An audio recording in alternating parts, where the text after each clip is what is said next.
All right, how about we head outside now and get the latest with meteorologist Justin Goldstein on this wet weather. And I'm guessing, Justin, it's just a little too warm for this to be snow. Well, on the shoreline it is. And let me preface by saying it's odd that you say warm. I'm really not smiling. I think my face is just frozen. It is chilly. And the temperature on the corner of your screen reads 40 at our New Haven studios. There is a wind. Let me tell you, it cuts right through you. It is a nasty, chilly night. Now, we've had some sleet here on the shoreline just a little while ago, and even though the temperatures are above freezing. Many viewers have been sounding off and feeding back, sending us email. Why are we seeing a lot of sleet and freezing rain lately, especially on the shoreline? Let's go ahead and work for you and answer that question.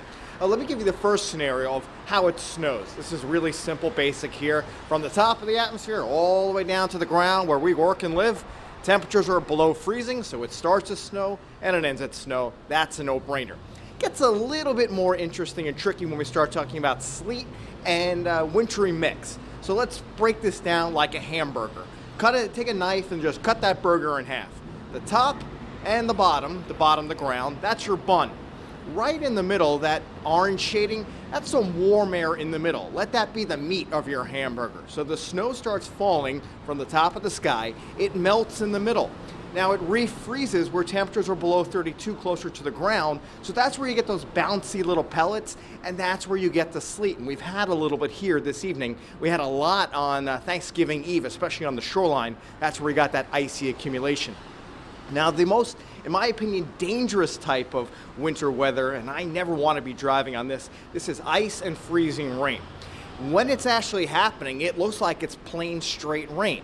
There's warm air all aloft in the atmosphere. It can be 35, 40 degrees as it's dropping from the clouds. Now, right at the ground, and it's a very thin, shallow layer. It may only be 10 feet off the ground or below freezing temperatures, so the rain doesn't have time to freeze. It hits the surface and freezes on contact. That's where you get the icicles, and you see all the signs and the traffic lights and the railings having the ice coating and icicles. That's freezing rain. So that's a little bit of how we get different types of precipitation during the winter weather, and that's why it's wide-ranging across the state.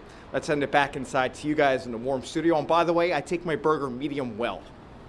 He's a burger expert for tonight.